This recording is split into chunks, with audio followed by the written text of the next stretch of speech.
Welcome to the Texas Values Report. This is Jonathan Saenz, president of Texas Values. Great to be with you on a glorious week in the state of Texas. I mean, can we call it Inauguration Week?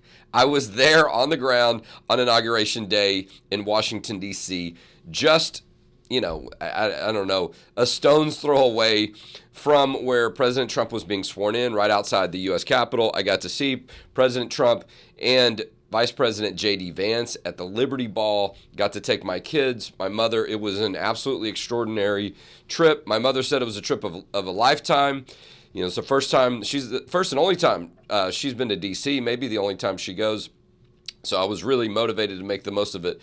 For her, also, it was special and meaningful for my children to just be a part of history in something that a lot of people cared about. Look, in the work I do, I've been in this work for 20 years. I've never been a part of or even attempted to go to an inauguration day. Now, I did go to a ball 8 years ago, but, it really was just a very brief time. But I spent quite a bit of time in D.C. The past 3 days, came back late on Tuesday night, and still just sort of, a little bit of bounce in my step, even though my health took a little bit of hit getting out there in the sleet and the cold weather and not getting a lot of sleep. But, as I told my kids, government belongs to those who show up. This is what we talk about all the time as an organization. And even though, you're going to have to help me not talk a lot about the incredible ticket and seat that I had if the inauguration swearing-in ceremony would have gone the way that it had planned. I wasn't on the front row, okay, but I was pretty darn close up. And so I did not find that out until after the day after, when I picked up my tickets from Congressman Chip Roy's office, because obviously that got changed. And that did impact things for a lot of people. The weather was absolutely treacherous, okay, on Sunday. It cleared up on Monday, as you can see in the pictures, and I'll talk a little bit more on that in just a minute, because we have an incredible guest today, and his time is limited. As you'll be able to see, he's in the airport traveling around, a lot like I am, always on the move, always trying to get things done. Our guest today is going to be Ryan Bangert. He is the Senior Vice President, Strategic Initiatives and Special Counsel to the President for Alliance Defending Freedom, a international organization that works on litigation and all matters related to faith, family, and freedom and life. He's also a Texan, and you'll be seeing him a little bit at the Texas Capitol this year as he focuses a lot on that work. Ryan, welcome back to the Texas Values Report. Hey, Jonathan. It's so great to be with you, my friend. I'm actually here in the Washington, D.C. airport myself, returning from a great week of inauguration events, and I've got my Liberty Ball badge in my bag. What an incredible week. Like you said, just phenomenal to see President Trump inaugurated, and just phenomenal to see what's happened since Inauguration Day. Well, look, and I was at the Liberty Ball too. I mean, it was just an honor to be there. So many people that have been a part of the work that you and I care about. I saw, someone who's actually a former intern of mine, Chelsea Yeoman, who worked for Human Coalition. Obviously, a lot of other great people. I got to see Governor Mike Huckabee, who is going to become ambassador to Israel, and we had an event with him late last year. But just, you're right, and some great music, a lot of good things happening, and a lot of special people that were there. A chance really to reflect, but also just that same momentum of a lot of excitement and energy. But the interesting thing is, while there was a lot to celebrate and there was a lot to, of weather to navigate, there was work to get done. And President Trump did not waste any time, regardless of where he was going to be and some of the change in circumstances. They had everything teed up to sign some very important executive orders and to make it clear from day one that this presidency was about getting work done, because of so many things that have happened the past 4 years where we've had our values attacked, but at the same time, people feel like there's not been action on issues of the border, issues of life, so on. And we'll talk a little bit about that. Ryan, you and I have known each other for a number of years, and you've had a variety of different roles. You were with the Attorney General's office at one time here in Texas. You were with a private law firm. You've been with Alliance Defending Freedom. Let's start with the presidential, and then I want to talk about Texas and some of those things, how they're intertwined. But, a Donald Trump presidency is, there's a lot of hope and, expectation.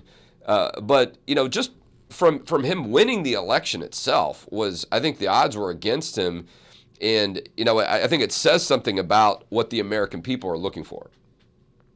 It does. I mean, it really, this will have to go down in history as one of the greatest political comebacks ever in American history. So I think that really speaks to the fact that, 3 years ago, he was really left for dead by the media.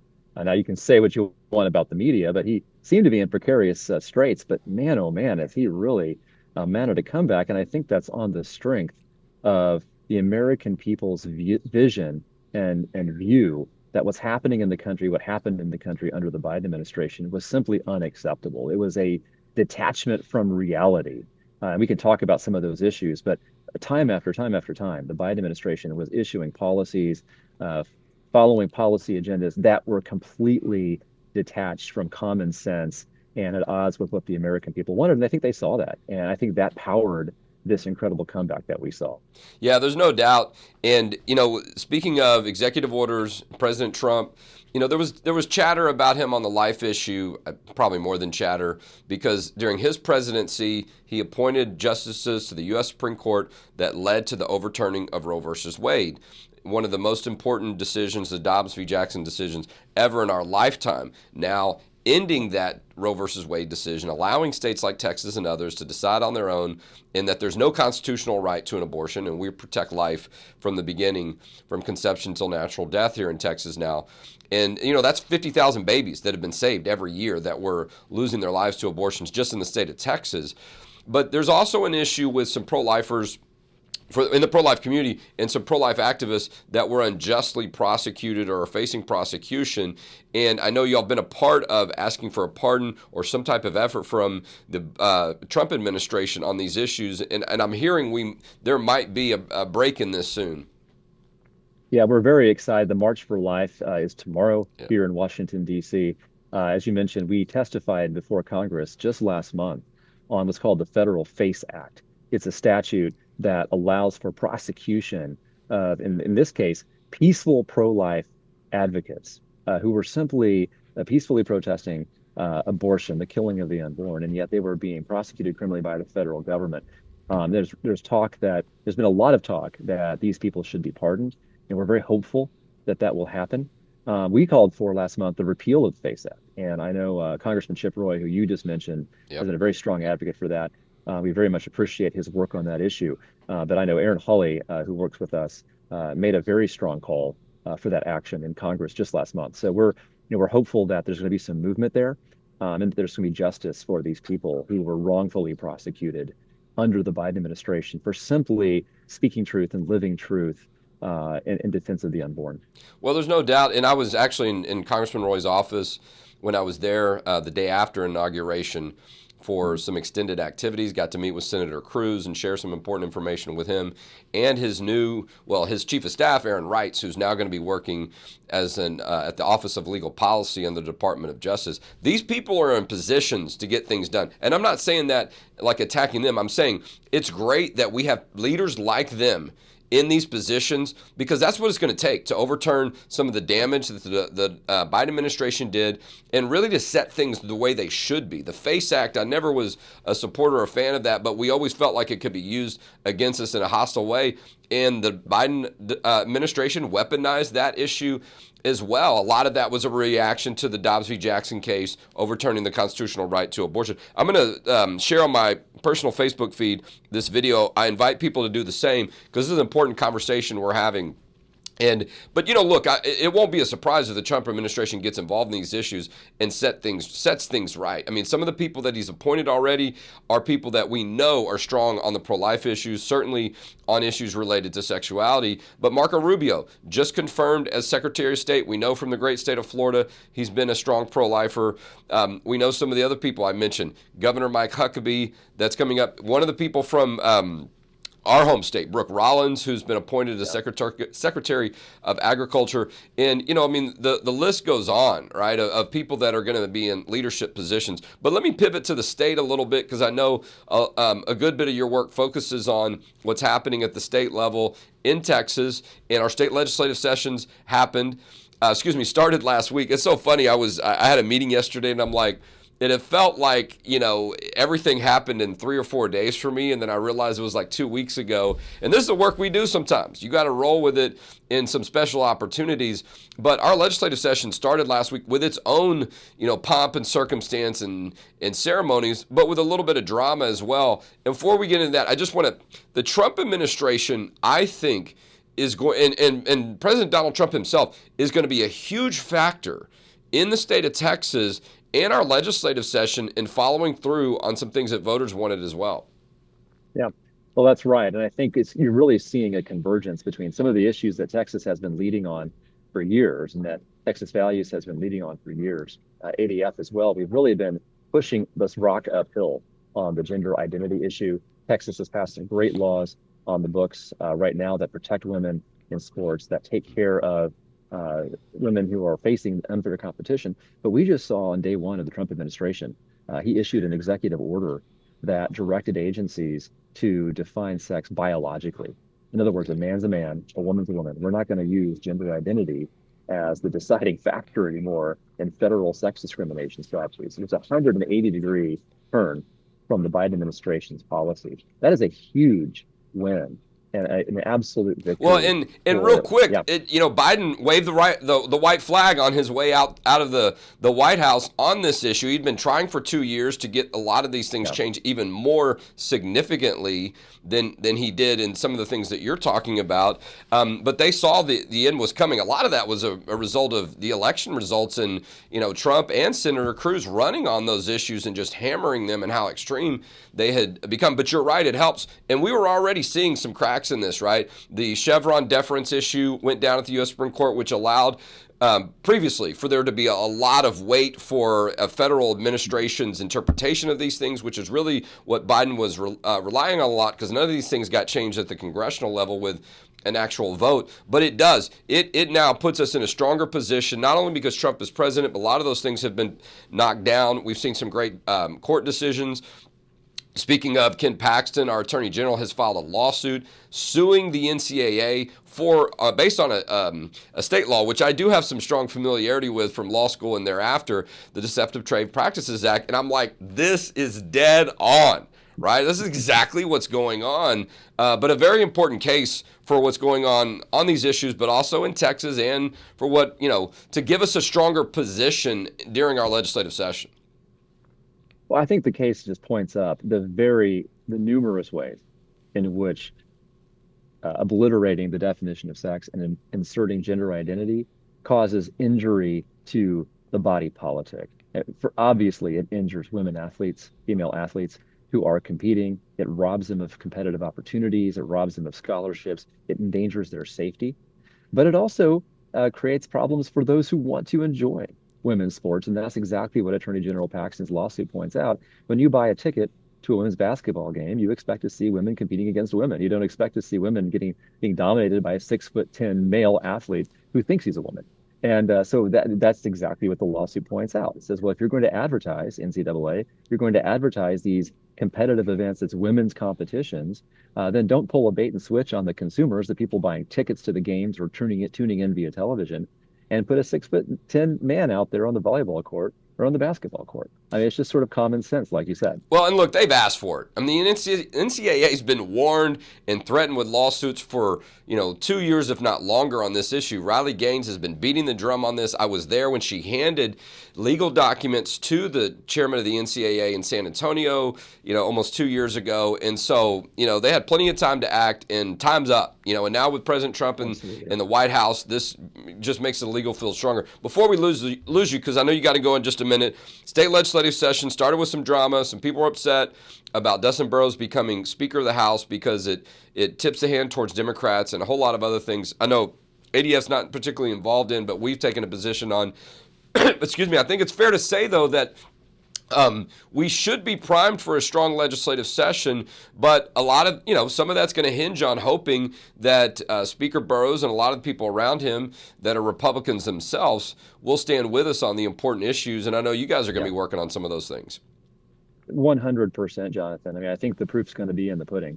We'll be waiting to see, but we're optimistic that good policy is going to move forward. I mean, school choice obviously is going to come back in a big way.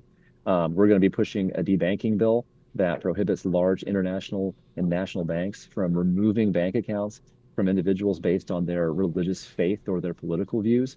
This is a very important issue as well. President Trump signed another executive order just a few days ago calling for an end of the weaponization of government against individuals, and that includes banking regulators like FinCEN. So, I mean, we're very hopeful that common sense measures like this will move forward. But like we said, the proof's going to be in the pudding, and we'll see where we're at come May or June at the end of this session. What kind of hand we've been dealt, but we're very optimistic. Well, listen, I know you've got somewhere else to go, and we've been friends for a long time. Thanks for all the work you're doing. I'm looking forward to seeing you back in Texas at the Capitol and other places so we can marshal our efforts together and get good things done. So God bless you and be safe out there. Bless you too, Jonathan. It's always great to talk to you, my friend. Take care. Ryan Bangert has been our guest today on the Texas Values Report. Okay, I got a few other minutes, and I have plenty of other things to talk about, okay? And if you'll, excuse me, I do have a little bit of a froggy voice, if that's what you want to call it, on the downslope of a cold that probably I picked up in D.C. or, whatever the case was while I was there. When I say treacherous, okay, excuse me, when I was trying to get my Liberty Ball tickets, and listen, I scheduled my trip really tight, right? Because it's not like, there were some personal things I was doing there, so it's not like, my travel was, covered in whole by Texas Values and all that. And I'm not saying that in any particular way. I'm saying it was expensive. This trip was very expensive to go. So I had some parameters, right? Like a lot of people, I try to keep my budget balance. And it was okay. If I can just stay there 2 nights, I can probably make this work. Otherwise, it's going to be a little tough. And so, and also my kids had school and some other different things that would be impacted. So, but that meant I had to get there I had to leave on a plane very early Sunday morning with just enough time to go pick up, my tickets for the ball, and I thought I was going to be picking him up for the inauguration swearing-in ceremony, where I had an absolutely incredible ticket. I was in the west front is where I was going to be, and if some of y'all have looked at some of those maps, there's no doubt I would have been able to see all of this playing out with my own eyes without a pair of binoculars that I was preparing to bring. And I'm not saying that as a criticism. I'm just telling you that's why I was like moving whatever I had to do to go get the tickets. I want to make sure I was at least at the Liberty Ball so I could see the president there, because I knew my chances of seeing him had changed because the ceremony was canceled, the outdoor ceremony for the swearing in. So, and there was a security perimeter around all of that stuff, excuse me, near the Capitol, like you can only imagine. It was so difficult to get around there. And I'm not saying that as a criticism as well. I'm just telling you, it was a lot that went into me just getting the place to pick up these tickets. And the Lyft or Uber or whatever vehicle I was in trying to navigate me had a hard time. And so at some point I said, listen, just stop. I'm going to run whatever blocks to get over to this building. And there's sleet coming down and snow. And I did bring a pair of boots that were more winter snow type just in case. So I'm running through, and I didn't have an umbrella, and I'm just getting blanketed with all the stuff. And I had some, I had some big coat and all that kind of stuff. But, look, and I'm not saying this in a way to sort of, I don't know, to make it about me. I know that it's important to be at these type of events. I wanted to be there too, right, as well. It's something that I enjoy personally. But I also know there are a lot of people that could not get there. They could not be a part of this. Part of my goal in the trip was to bring some of that to people that share our values, that know me personally or professionally. And and people are even commenting on this. I was able to experience this through your eyes, right? And so that was part of what I was doing. And so I was like, man, I got up here. I'm going to get these tickets one way or another. But I was running out of time. I mean, honestly, it was just such a stretch. And so to pick up my black tie and boots ball and then to go to Liberty Ball, it was quite the effort. Shout out to Vince Puente, too, for helping me with that. And, I also served as an RNC delegate. There was some talk that, delegates from the Republican National Convention earlier in the year were going to have access to some tickets. And I did, but it was sort of a lottery. I don't know if it was really a lock. So my point is, I knew that I was one of the few, if you will, that had an opportunity to experience these things. And so once I got on the ground, I was like, I'm going to get these tickets one way or another, because I'm going to go to all these things and talk to people and experience it and share with people out there.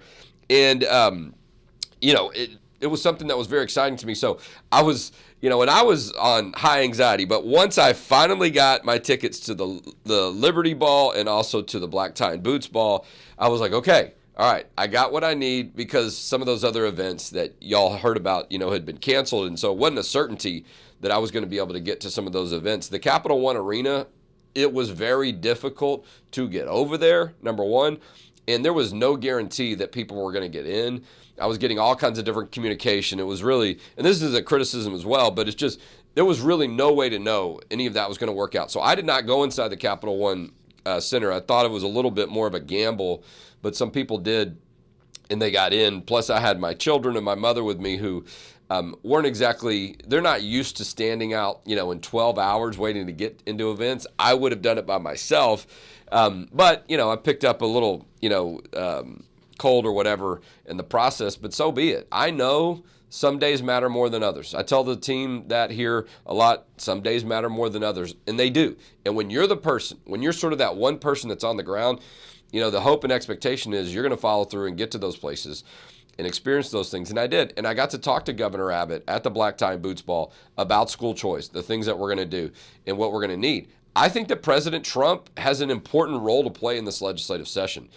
Had Dustin Burrows not become speaker and it was David Cook, I wouldn't be quite as concerned. I'd still see value in it. But I think because of a Dustin Burrows speakership and the criticism that he's still getting, and there's a rules debate going on right now. There's concerns about how that's playing out and what people are seeing, evidence that Democrats are going to be empowered. And that's a big part of that is school choice. President Trump very clear about his support of school choice. That's one of the biggest issues that's going to happen this session. And I thought it was important that, and I mentioned this in an interview I was in yesterday, not on this issue, not on school choice, but on border security. President Trump, and by the way, first of all, when we're standing outside the Capitol, and I want y'all to go check my Facebook and also my X account and our Texas Values ones as well, because we posted this video. I was not aware of this. Maybe you were. That when the President of the United States is sworn in, there are cannons that are ceremonially fired. And it's like boom, boom. I don't know how many there were. It's just like a series of them. And, you might have heard them if you were inside the Capitol. We were outside the Capitol, just outside the security perimeter, and you could hear it loud and clear. Ashley, will you pick some of those pictures up real quick so people can see when I was doing the interview? And you can see in that picture in the middle, the bottom middle, that I'm doing an interview with the Italian media.